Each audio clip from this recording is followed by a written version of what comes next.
Glórias a Deus. Passa de convosco, amém? Amém. É bom estarmos novamente na casa do Senhor, louvando, orando e bendizendo daquele que é digno. Nós estudando nesse primeiro momento sobre fé. Fazendo um breve apanhado do que nós já falamos, nós falamos que há vários tipos de fé, entre elas a fé salvífica, a fé que nos dá a salvação. Falamos também sobre o versículo que mais claramente nos diz a respeito da fé, que é Hebreus capítulo 11, verso 1 e 2, que dá a definição de fé, em que fala que a fé é a certeza das coisas que se esperam, a convicção de fatos que não se veem, pois pela fé os antigos obtiveram um bom testemunho. Também estudamos que o autor de Hebreus ele faz uma distinção entre fé e esperança. Falamos sobre a esperança humana, uma esperança que se baseia dentro dos nossos desejos, dos nossos anseios, mas nem sempre se concretiza. Mas a esperança que nós temos é uma esperança não dentro do conceito ocidental, mas é uma esperança dentro do conceito oriental, que foi o costume criado da Bíblia através da linguagem da Bíblia, que é da linguagem oriental, em que nós temos que esperar, mas esperar com confiança em Deus, porque Ele é fiel e justo e Ele não falha. A esperança que ela é pautada em cima de pensamentos e sentimentos humanos, ela pode ocorrer ou não ocorrer. Temos alguns exemplos, entre eles nós falamos sobre aquelas orações que as pessoas fazem, querendo de alguma maneira nos abençoar, mas nos abençoam falando em nome de Deus, e nem sempre é Deus que está falando, e muitas vezes as pessoas se frustram, porque elas esperam que aquilo que foi falado em nome de Deus aconteça, e não é uma fórmula mágica, uma fórmula mística, em que você invoca o nome de Jesus e a coisa acontece como fosse um passe de mágica ou invocação num gênio da lâmpada. As coisas que estão escritas na palavra, elas acontecem. O que foi dito por Deus, ela acontece. O que nós pensamos, desejamos ou intentamos, nem sempre acontece. Falava uma vez com um líder religioso, e eu perguntava para ele o seguinte, assim, por que a gente, quando a gente, algum tempo atrás, a gente desejava o bem para a pessoa, a gente falava, eu quero que você fique bem, eu quero que você passe um concurso, que você case, dê tudo certo. E hoje a gente fala que é a palavra profética. A gente tem essa necessidade de ter um respaldo espiritual, e aí as pessoas usam uma série de artifícios para serem conhecidas como espirituais. Alguns sapateiam, outros pulam, outros dançam, outros falam em línguas. Não estou condenando nada dessas coisas, mas concernente à palavra, a pessoa não precisa desses artifícios, e as pessoas elas querem atribuir a si uma santidade, como se fosse uma pessoa especial, e aí uma série de coisas que a pessoa articula, e aí as pessoas elas se frustram. Interessante que elas não se frustram contra a pessoa que deu a palavra, elas se frustram contra Deus. Elas acham que o culpado da coisa é Deus. Falamos também na semana passada que nós temos que tomar muito cuidado quando nós tratamos de fé, porque a fé ela tem sido comercializada nos dias de hoje. A fé hoje ela é um produto de barganha.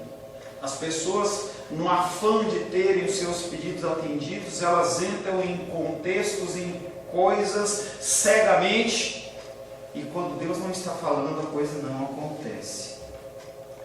Falamos também que a definição de fé ela continua falando sobre o autor usar a referência do corpo humano. A fé é algo que não se vê.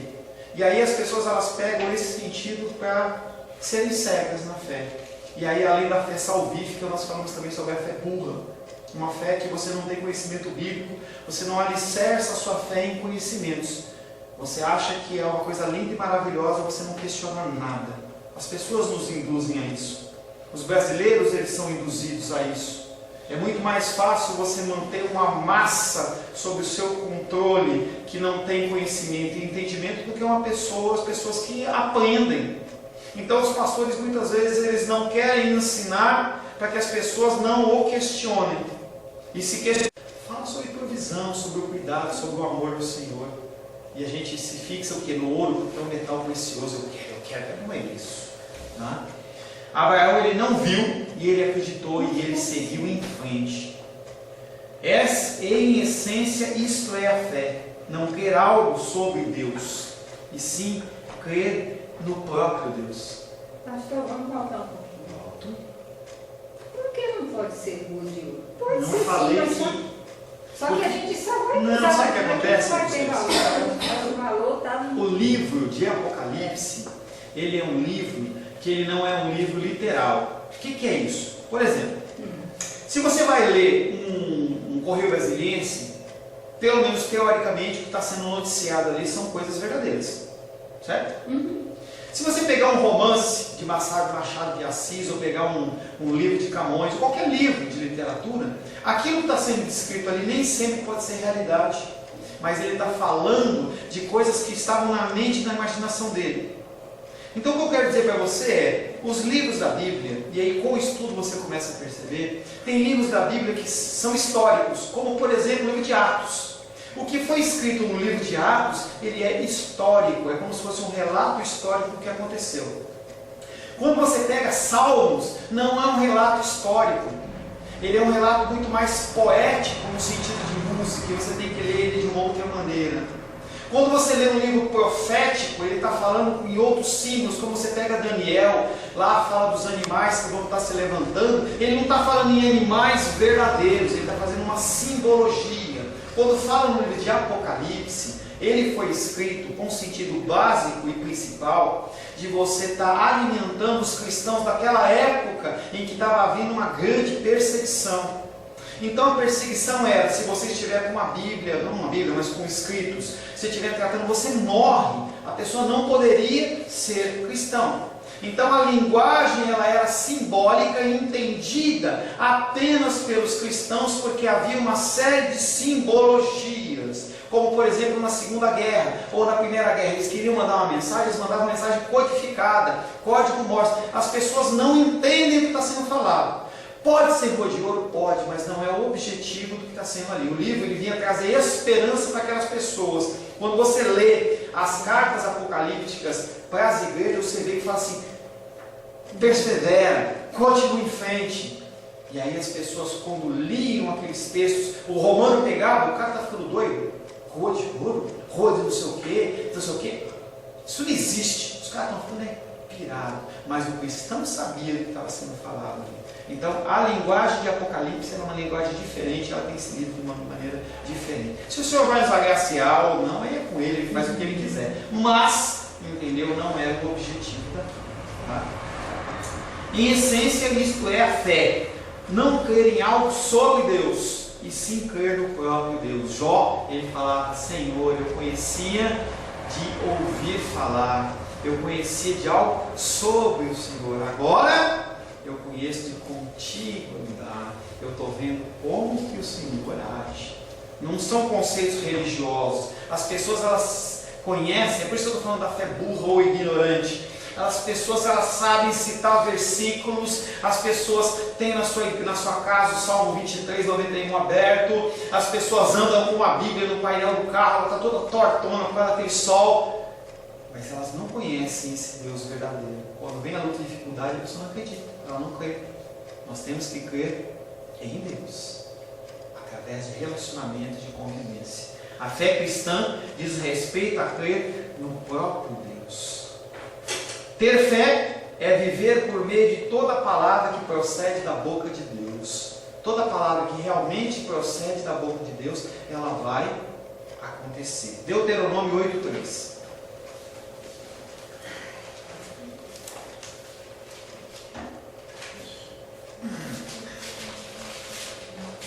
Deuteronômio capítulo 8, verso 3.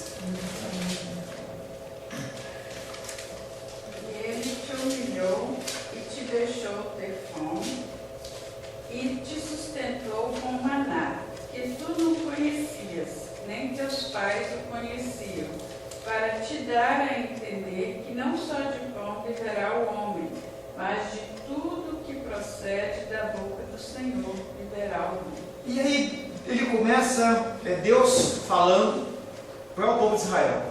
Ele te humilhou e te deixou ter fome. Aí você começa a olhar, dá uma confusão, hein? Muitas vezes Deus permite você passar por situações para que que você apanha de alguma coisa. Ele te humilhou, te deixou ter fome, te sustentou com um maná. O que significa maná? Quem já teve aula comigo de Josué sabe. O que é maná? O que significa maná? Não. O que é o significado? Você tem que imaginar, eu já falei, vocês não estão lembrando, hein? Josué eu falei. As pessoas elas estavam lá no deserto. Não, Josué não. Acho que foi isso. Pessoas estavam lá no deserto com fome, porque Deus tinha humilhado eles, deixando eles passar fome. Chegava Moisés e falou: Moisés, nós vamos morrer. E aí o Senhor ele faz maná cair do céu. E aí as pessoas olham e falam assim: o que é isso? Maná é: o que é isso? O que é isso? Eles olhavam, então a comida ficou com o nome de o que é isso para eles. E a gente tem um nome bonitinho de maná, mas maná significa o que é isso. Não é esse o objetivo do versículo, mas o importante é que não só de pão viverá o homem, porque Deus lá no Egito falou que ia tirar eles de lá, ia levar para uma terra. Como é que ele poderia levar esse povo para uma terra se ele ia matar todo mundo? Então ele tinha que alimentar, ele tinha que ter água. Aquele povo não tinha fé. Pastor, Né?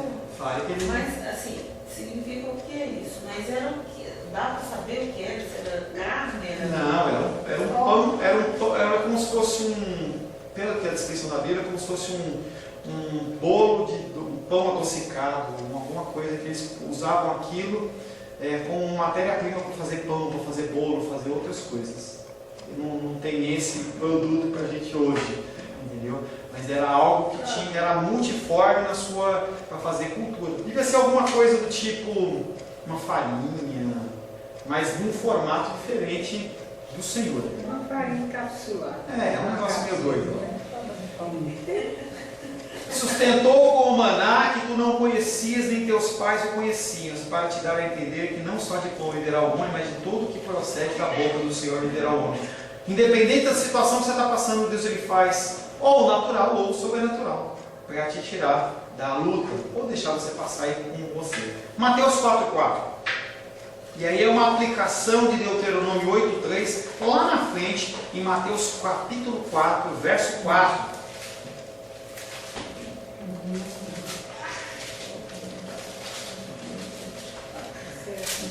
Jesus, porém, respondeu: está escrito, não só de pão viverá o homem, mas de toda palavra que procede da boca de Deus. Esse versículo está no contexto das tentações de Jesus, após ele ser batizado e ter sido levado pelo diabo para o deserto. Não. Quem levou foi o Espírito Santo. Tá? Entenda que você não é levado para o deserto ou para a tentação pelo diabo. Quem leva é Deus para você ser tratado e provado como o povo de Israel. E ele te humilhou e te deixou ter fome. E aí Jesus Cristo nesse contexto está lá 40 dias sem comer nada. E o diabo começa a oferecer coisas para ele. O cara fala assim: por que você não transforma essa pedra em pão? Jesus Cristo responde na palavra para ele: não só de pão viverá o homem, mas de toda a palavra que procede da boca de Deus. Jesus Cristo está falando para o diabo assim: eu não preciso transformar esta pedra em pão, porque eu não vou morrer, porque há um propósito para ser cumprido na minha vida, e enquanto não cumprir esse propósito eu não morro, e eu não vou contra o que Deus está falando. É isso que ele está falando. Ele se apropria de um versículo e toma posse para a vida dele. Nem só de pão viverá o homem. Você não precisa inventar moda na sua vida, porque o Senhor ele garante que vai cuidar de você. Por que será que a gente não pensa nessas coisas quando a gente está passando por aquela tribulação? Porque a gente nós só não... pensa na tal da tribulação e esquece de tudo isso. Porque primeiro nós nos preocupamos com aquilo. Então, em vez de a gente procurar Deus, a gente tenta resolver uma coisa que ainda nem aconteceu. Segundo, que nós somos seres humanos. Terceiro, que nós não temos relacionamento com Deus de fidelidade. E é o que eu falei para vocês. A gente, conforme vai vivendo, a gente vai estabelecendo um relacionamento maior com Deus. Exemplo. Quando você teve a primeira vez câncer, você ficou tranquilinho assim? Deixa eu dizer, eu tive o medo por não saber por os caminhos que eu ia passar, mas eu sempre tive confiança em Deus. Glória a Sabendo Deus. assim, Glória a Deus. Mas tem gente que fica apavorada. Como Eu gosto de dar o vez exemplo da gripe. Quando a gente fica gripado, parece que a gente vai morrer. A gente não sabe se... O que é aquilo que te deixa mole, doente, corpo doendo, febre, nariz escorrendo? Depois que você teve gripe uma vez ou duas vezes, você começa a entender que depois de 7 dias passa. Quando disseram câncer reincidiu, eu pensei assim, eu já pensei na quimioterapia, eu pensei assim, da outra vez eu não tomei, mas dessa vez eu tomo. E dessa vez eu morro. Porque eu sempre botei na minha cabeça que se eu tivesse feito, eu teria morrido. Por causa da minha composição, meu organismo talvez não aguente aquilo. Mais uma vez Deus me livrou da coisa. Mas esse é relacionamento. Glória a Deus que Deus, ele, desde antes, ele já te traz essa paz. Mas uma grande massa de pessoas cristãs, quando recebem uma notícia desse tipo, cara, fica bravo. Fica bravo. Tá? Ter fé é seguir a Deus para lugares em que nunca estivemos, em situações que nós nunca experimentamos, talvez a países que nunca vimos, porque sabemos quem é o nosso Senhor. Esse tipo de fé que a Bíblia chama, em determinado sentido, fé como uma de uma criança. Nós vamos parar aqui. Lendo apenas Mateus 18:3 para dar o gancho para a semana que vem. Nós vamos começar a semana que vem falando sobre o que é ter uma fé como de uma criança. Mateus 18:3 diz o seguinte: e disse, em verdade vos digo, se não vos converterdes e não vos tornardes como criança, de modo algum entrareis no reino dos céus. Aí as pessoas viajam na maionese, achando, não, eu tenho que ser simples, eu tenho que ser como uma criança, e não é isso que Deus está falando. Na semana que vem a gente vai estar falando sobre isso. Amém? Amém. Deus abençoe a sua vida. Intervalinho, daqui a 15 minutos a gente volta falando do Sermão do Monte.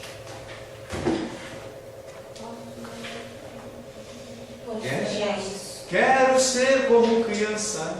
Pode fechar a porta? Pode, querido.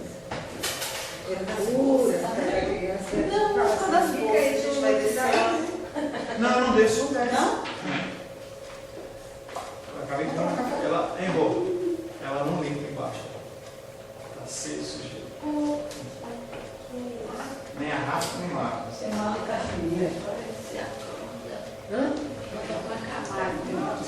Eu também não, eu não sei das coisas. É do projetor que você vai fazer, ele vai levar embora. Abraão era a família de Sem, né? Se ele não é cedo, Quase que eu não vinha, mas eu falei, eu vou. Fala sobre provisão, sobre o cuidado, sobre o amor do Senhor. E a gente se fixa o que? No ouro, porque é um metal precioso. Eu quero, não é isso. Tá? Abraão, ele não viu, e ele acreditou, e ele seguiu em frente. Em essência, isto é a fé. Não crer algo sobre Deus, e sim crer no próprio Deus. Pastor, vamos voltar um pouquinho. Volto.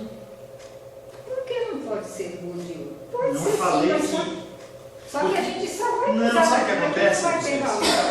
O valor está no... O livro de Apocalipse, ele é um livro que ele não é um livro literal. O que é isso? Por exemplo, se você vai ler um Correio Brasiliense, pelo menos teoricamente o que está sendo noticiado ali são coisas verdadeiras. Certo? Se você pegar um romance de Machado de Assis, ou pegar um livro de Camões, ou qualquer livro de literatura, aquilo que está sendo descrito ali nem sempre pode ser realidade. Mas ele está falando de coisas que estavam na mente e na imaginação dele. Então o que eu quero dizer para você é, os livros da Bíblia, e aí com o estudo você começa a perceber, tem livros da Bíblia que são históricos, como por exemplo o livro de Atos. O que foi escrito no livro de Atos, ele é histórico, é como se fosse um relato histórico do que aconteceu. Quando você pega Salmos, não é um relato histórico, ele é um relato muito mais poético no sentido de música, você tem que ler ele de uma outra maneira. Quando você lê um livro profético, ele está falando em outros símbolos, como você pega Daniel, lá fala dos animais que vão estar se levantando, ele não está falando em animais verdadeiros, ele está fazendo uma simbologia. Quando fala no livro de Apocalipse, ele foi escrito com o sentido básico e principal de você estar alimentando os cristãos daquela época em que estava havendo uma grande perseguição. Então a perseguição era, se você estiver com uma Bíblia, não uma Bíblia, mas com escritos, se estiver tratando, você morre. A pessoa não poderia ser cristão. Então a linguagem ela era simbólica e entendida apenas pelos cristãos, porque havia uma série de simbologias, como por exemplo na Segunda Guerra ou na Primeira Guerra. Eles queriam mandar uma mensagem, eles mandavam uma mensagem codificada, código Morse. As pessoas não entendem o que está sendo falado. Pode ser cor de ouro? Pode, mas não é o objetivo do que está sendo ali. O livro ele vinha trazer esperança para aquelas pessoas. Quando você lê as cartas apocalípticas para as igrejas, você vê que fala assim: persevera, continue em frente. E aí as pessoas, quando liam aqueles textos, o romano pegava, o cara está ficando doido, rua de ouro, rua de não sei o quê, não sei o quê. Isso não existe. Os caras estão ficando pirados. Mas o cristão sabia o que estava sendo falado ali. Então a linguagem de Apocalipse era uma linguagem diferente, ela tem sido de uma maneira diferente. Se o Senhor vai nos agraciar ou não, aí é com ele, ele faz o que ele quiser. Mas, entendeu, não era o objetivo da tá? Em essência, isto é a fé. Não crer em algo sobre Deus, e sim crer no próprio Deus. Jó, ele falava: Senhor, eu conhecia de ouvir falar, eu conhecia de algo sobre o Senhor. Agora eu conheço de contigo andar. Eu estou vendo como que o Senhor age. Não são conceitos religiosos. As pessoas elas conhecem, é por isso que eu estou falando da fé burra ou ignorante. As pessoas elas sabem citar versículos, as pessoas têm na sua casa o Salmo 23, 91 aberto, as pessoas andam com a Bíblia no painel do carro, ela está toda tortona por causa daquele sol, mas elas não conhecem esse Deus verdadeiro. Quando vem a luta e dificuldade, a pessoa não acredita, ela não crê. Nós temos que crer em Deus, através de relacionamento e de convivência. A fé cristã diz respeito a crer no próprio Deus. Ter fé é viver por meio de toda palavra que procede da boca de Deus. Toda palavra que realmente procede da boca de Deus, ela vai acontecer. Deuteronômio 8:3.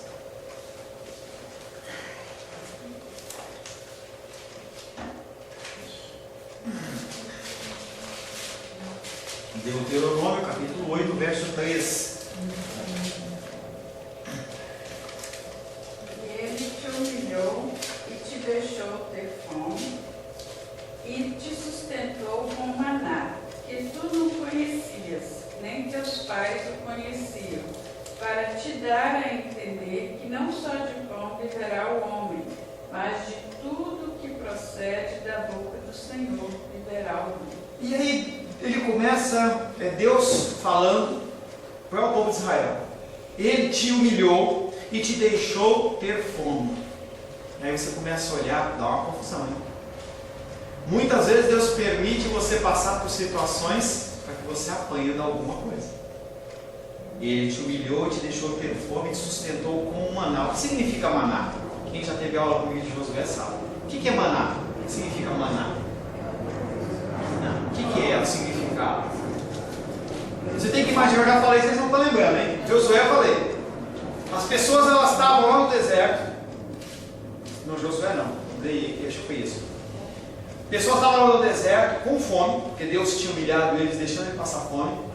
Chegou para Moisés e falou: Moisés, nós vamos morrer. E aí o Senhor ele faz um maná cair do céu. E aí as pessoas olham e falam assim: o que é isso? Maná é: o que é isso? O que é isso? O que é isso?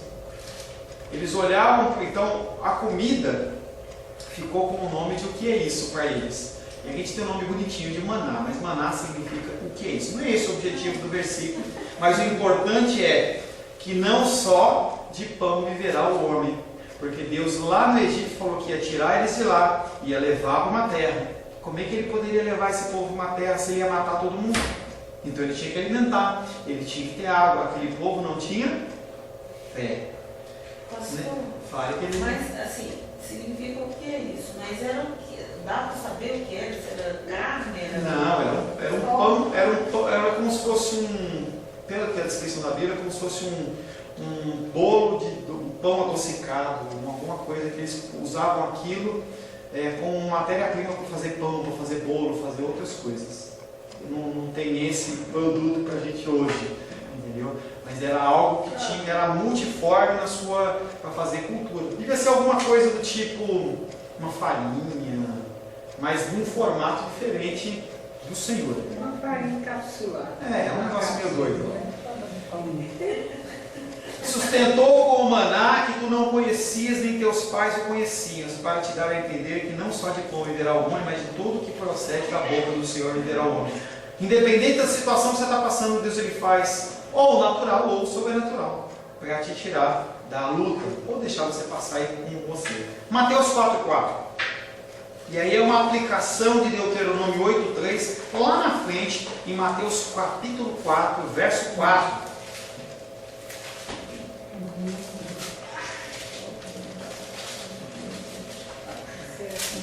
Jesus, porém, respondeu: está escrito, não só de pão viverá o homem, mas de toda palavra que procede da boca de Deus. Esse versículo está no contexto das tentações de Jesus, após ele ser batizado e ter sido levado pelo diabo para o deserto. Não. Quem levou foi o Espírito Santo. Tá? Entenda que você não é levado para o deserto ou para a tentação pelo diabo. Quem leva é Deus para você ser tratado e provado como o povo de Israel. E ele te humilhou e te deixou ter fome. E aí Jesus Cristo, nesse contexto, está lá 40 dias sem comer nada. E o diabo começa a oferecer coisas para ele. O cara fala assim: você não transforma essa pedra em pão? Jesus Cristo responde na palavra para ele: não só de pão viverá o homem, mas de toda a palavra que procede da boca de Deus. Jesus Cristo está falando para o diabo assim: eu não preciso transformar esta pedra em pão, porque eu não vou morrer, porque há um propósito para ser cumprido na minha vida, e enquanto não cumprir esse propósito eu não morro, e eu não vou contra o que Deus está falando. É isso que ele está falando. Ele se apropria de um versículo e toma posse para a vida dele. Nem só de pão viverá o homem. Você não precisa inventar moda na sua vida, porque o Senhor ele garante que vai cuidar de você. Por que será que a gente não pensa nessas coisas quando a gente está passando por aquela tribulação? Porque a gente nós só não... pensa na tal da tribulação e esquece de tudo isso. Porque primeiro nós nos preocupamos com aquilo. Então, em vez de a gente procurar Deus, a gente tenta resolver uma coisa que ainda nem aconteceu. Segundo, que nós somos seres humanos. Terceiro, que nós não temos relacionamento com Deus de fidelidade. E é o que eu falei para vocês. A gente, conforme vai vivendo, a gente vai estabelecendo um relacionamento maior com Deus. Exemplo. Quando você teve a primeira vez câncer, você ficou tranquilinho assim? Deixa eu dizer, eu tive o medo por não saber por os caminhos que eu ia passar, mas eu sempre tive confiança em Deus. Glória a Deus. Assim, Glória a Deus. Mas tem gente que fica apavorada. Eu gosto de dar o exemplo da gripe. Quando a gente fica gripado, parece que a gente vai morrer. A gente não sabe se... O que é aquilo que te deixa mole, doente, corpo doendo, febre, nariz escorrendo. Depois que você teve gripe uma vez ou duas vezes, você começa a entender que depois de 7 dias passa. Quando disseram câncer reincidiu, eu pensei assim, eu já pensei na quimioterapia, eu pensei assim, da outra vez eu não tomei, mas dessa vez eu tomo. E dessa vez eu morro. Porque eu sempre botei na minha cabeça que se eu tivesse feito, eu teria morrido. Por causa da minha composição, meu organismo talvez não aguente aquilo. Mais uma vez Deus me livrou da coisa. Mas isso é relacionamento. Glória a Deus que Deus, ele, desde antes, ele já te traz essa paz. Mas uma grande massa de pessoas cristãs, quando recebem uma notícia desse tipo, cara, fica bravo. Fica bravo. Tá? Ter fé é seguir a Deus para lugares em que nunca estivemos, em situações que nós nunca experimentamos, talvez a países que nunca vimos, porque sabemos quem é o nosso Senhor. Esse tipo de fé que a Bíblia chama, em determinado sentido, fé como uma de uma criança. Nós vamos parar aqui.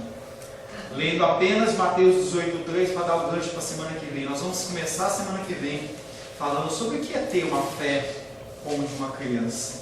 Mateus 18:3 diz o seguinte: e disse: em verdade vos digo, se não vos converterdes e não vos tornardes como criança, de modo algum entrareis no reino dos céus. E aí as pessoas viajam na maionese, achando, não, eu tenho que ser simples, eu tenho que ser como uma criança, e não é isso que Deus está falando. Na semana que vem a gente vai estar falando sobre isso.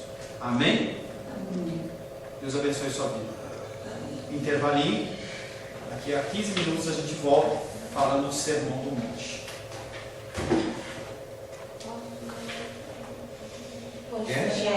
Quero ser como criança. Pode fechar a porta? Pode, querido. É pura, criança. Não, todas as coisas a gente vai descer. Não, não deixo. Não? Acabei de dar. Ela errou. Ela não limpa embaixo. Está cheio de sujeira. Nem arrasta nem lava. Você mal e cachoeira. Hã? Eu também não, eu não sei das coisas. É do projetor que você vai fazer, ele vai levar embora. Principalmente Abraão, da família de Sem, né? Se ele não é cedo, Mas que eu não vi, mas eu falei, eu vi. A paz seja convosco. Meu nome é Paulo César. Eu sou pastor da Igreja Cristã Semente de Vida, aqui em Brasília, Distrito Federal. Me alegro que a palavra tenha te alcançado. A palavra faz isso. Ela alcança as pessoas aonde quer que elas estejam. E você foi agraciado com esta palavra. Não que eu tenha nada especial a te dizer. A palavra ela é suficiente e ela usa quem ela quer. E eu me alegro por ter sido um canal para poder te abençoar. Mas eu quero te dizer que não basta você ser um ouvinte. Não basta ser uma pessoa que se alegra quando você ouve a palavra de Deus. A vida ela é feita de decisões. Se você está ouvindo essa palavra hoje, eu creio que o Espírito Santo tem um propósito especial com você. Muito mais do que prosperidade, muito mais do que uma cura física, uma cura emocional ou espiritual, Ele quer te alcançar para a vida eterna. Nós investimos nosso tempo, nós investimos as nossas forças em coisas terrenas, mas o Senhor ele tem muito mais a oferecer. Ele tem sim para você a cura, Ele tem sim para você a prosperidade, mas Ele tem muito mais que isso. Submeta-se a um Deus que Ele é capaz de mudar e transformar a sua vida por completo. Creio que o Espírito Santo ele é capaz de tocar o teu coração. Quero pedir que você curve a sua cabeça. Senhor, em nome de Jesus, coloco na tua presença essa vida que ouve esta ministração, que ouve esta palavra. Pai, eu não tenho capacitação nenhuma, mas o teu Espírito ele é capaz sim de tocar nesta vida, gerar nela mudança, transformação, arrependimento, e que ela possa simplesmente bater no peito, convencendo-se que é pecadora e que precisa de um Deus salvador. Não há um caminho a ti, meu Deus, que não seja através de Cristo. E eu lhe peço, Pai querido, que você alcance essa vida e ele possa sim tomar uma decisão pessoal pelo Senhor, em nome de Jesus. Amém. Amém, meu querido. Amém, minha querida. Fico contente que você esteja ouvindo essa ministração até o fim. E peço que você não se limite a ouvir os cultos pela internet. Você procure perto da sua casa uma igreja, um lugar que proclame a palavra do Senhor. Eu oro para que o Espírito Santo te direcione nessa busca, porque muita coisa tem sido oferecida que não é o Evangelho. Eu abençoo a sua vida em nome de Jesus. Amém.